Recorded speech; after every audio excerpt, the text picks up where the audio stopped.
Yeah, on the 1st of June 2022, I was doing some research in a Catalan language online archive, and I found this ad in a corner of a newspaper.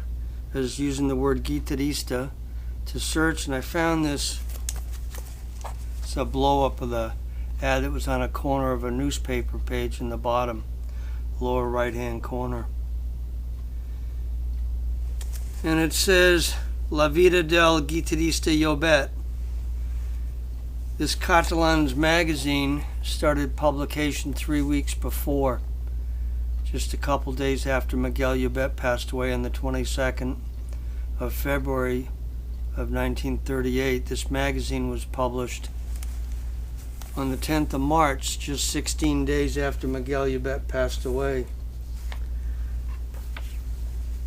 In his interview with his widow, colleagues who knew him, recording artist Alfredo Romea, who was a concert artist, recording artist, and a music critic in the Barcelona newspapers.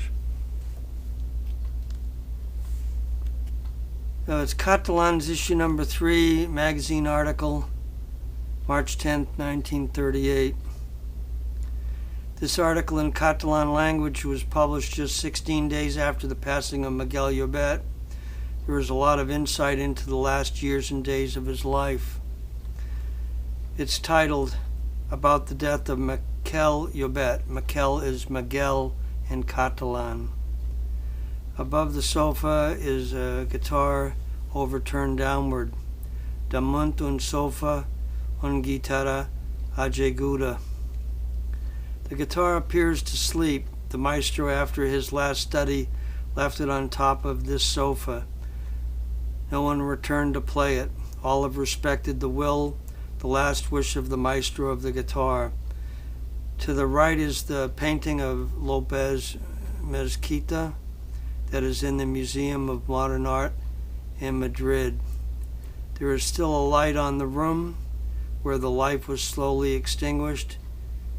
In the almost gloom, the pale, serene resemblance of the master stands out, cold agony of a life that escapes on a flight, and a wavy voice, weak like the sound of his sigh. A quarter tone higher now, like this, that is closed off. On the stool near the bed, a phonograph. It plays the Fifth Symphony by Beethoven. The pale and the outlined hand of the dying man also follows the beat as if it's moving an invisible baton. It is the posthumous farewell of the artist to his God. And before the last brace, a sigh for the country. Catalonia, save yourself. These were the last moments in the life of Miquel Llobet, the wonderful artist of the guitar. He died exhaling not a sigh of mourning, but of homage to everything that had been consubstantial in his life, art in Catalonia. The guitar had been silent for a long time. He has died young still, in full glory. He has died a sweet death, and after so long a time of suffering from a malady, it was no harm. It's said that he died of pleurisy, but which undermines and destroys his sensibility as an artist. He has died of spiritual consumption. Llobet's guitar had been silent for some time.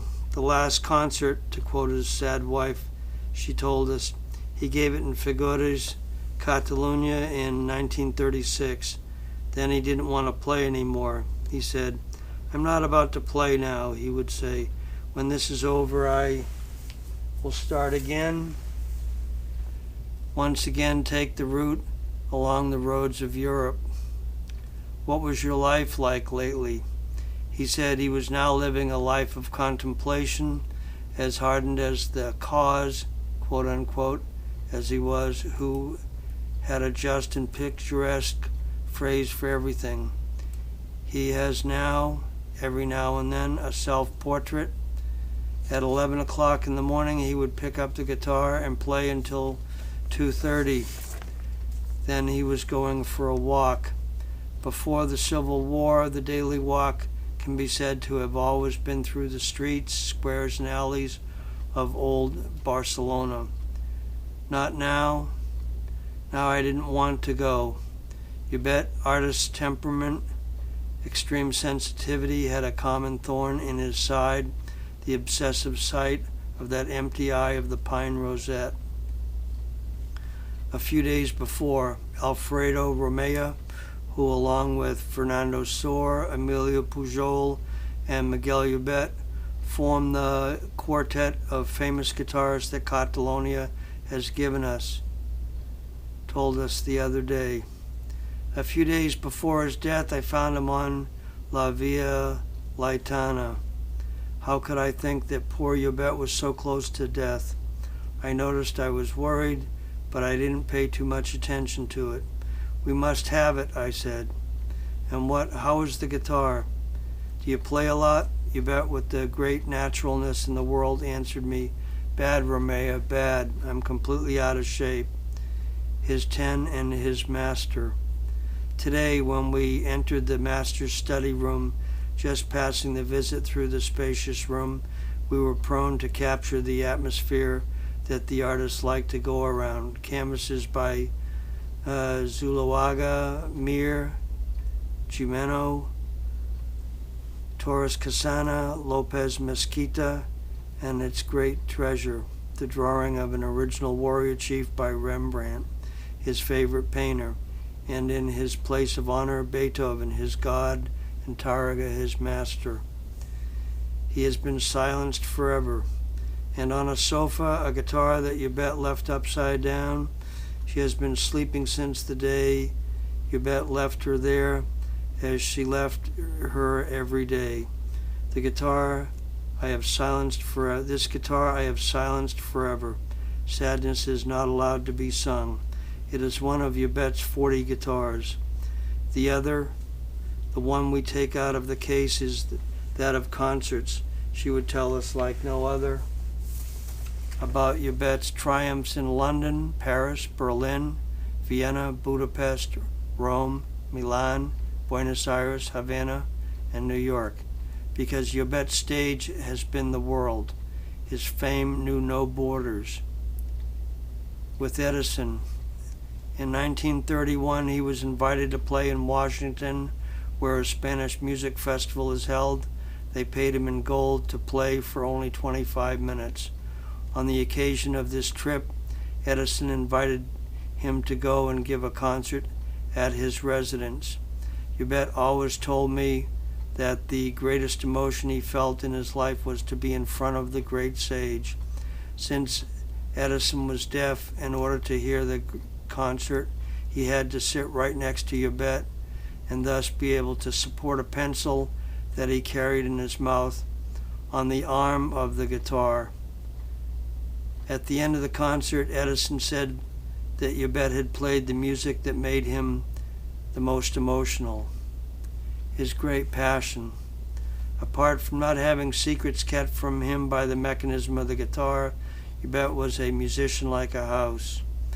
He had such a fine ear that the most insignificant disagreement was for him noticed.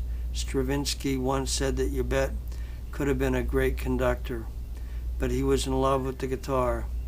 For the guitar he left painting, in which he quickly made his way when he was not yet 14 years old.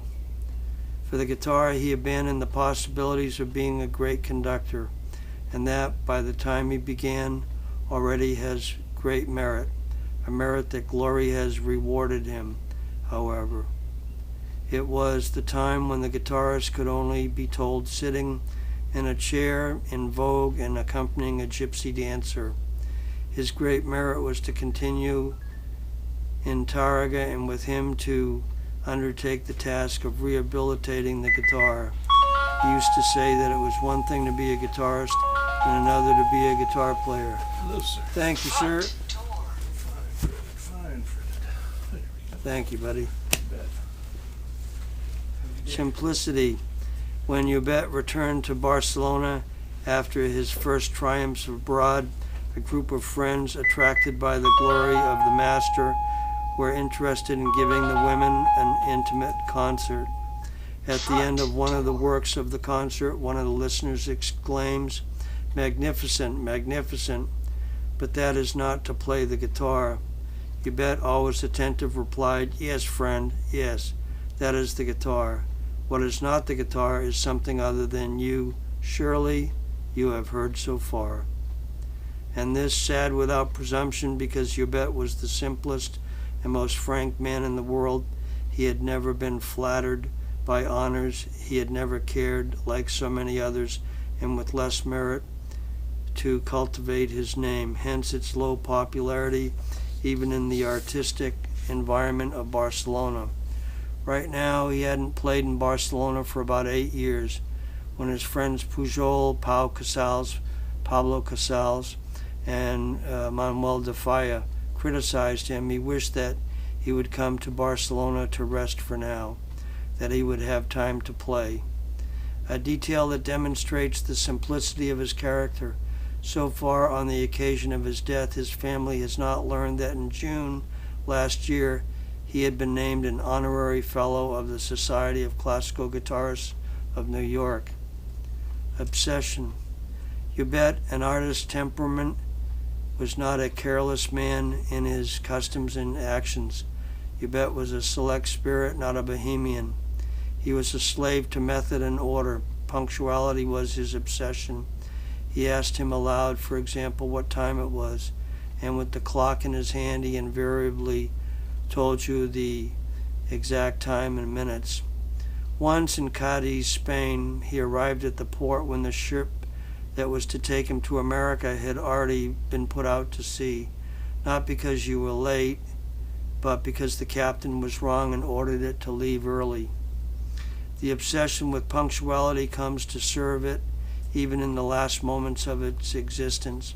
Feeling very depressed, he ordered her not to let any visitor into his room. One of the visitors was that of his great friend Pujol. When his daughter told him, he exclaimed, "Well, let Pujol come in, but only for a minute." After a minute, he reached out and said, "Well, Pujol, until another visit. Time goes by very fast." This was written by Luis Melendez, and there's a picture of a guitar on page 2.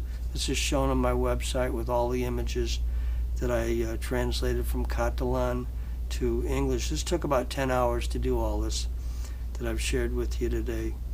It says this guitar was made by Jaime Rabot and Bautista Alcañiz in Barcelona. It is number 12 of 18 guitars donated on January 19, 1953 by his daughter Miguelina to the Museo de Música in Barcelona.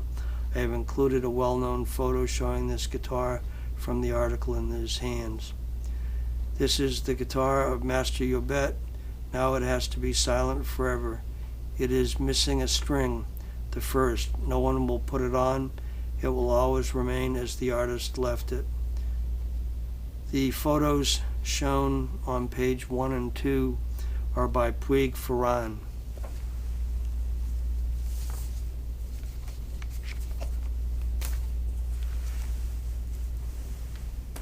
Miguel had a great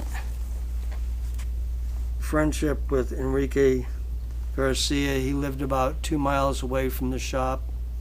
Tarrega lived about 1.3 miles away from Garcia's shop, Enrique Garcia. And in a 1928 Romero and Fernandez catalog from Buenos Aires, as you see here, there's a picture of Enrique Garcia and a note to Francisco Simplicio, who had worked with him since about 1919, depending on your source of material. And the translation of that says, "To Francisco Simplicio, the friend and disciple, as a remembrance of your very meritorious artistic labor." Signed, Enrique Garcia, Barcelona, September 28th, 1922. Enrique Garcia died on October 31st, 1922, so that letter to Francisco Simplicio was written a month and 3 days before he passed away. He was very sick at that time. As an autograph of Maestro, Don Enrique Garcia sent to Don Francisco Simplicio, his only disciple and successor. The word Don is always preceding great people in Spain. It means talented. And we have a letter from the great Maestro of the guitar, Don Miquel Llobet, to Don Francisco Simplicio. My friend Simplicio, you can feel proud of the great work you have done with your famous instruments. They are, in truth, marvelous under all concepts.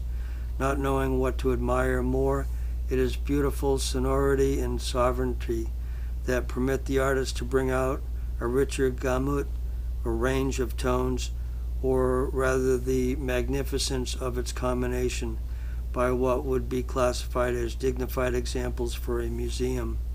It pleases me to also verify that the beautiful tradition that he bequeathed to you, your much admired Maestro Enrique Garcia, that you may have reaped to give him the better brilliance and splendor.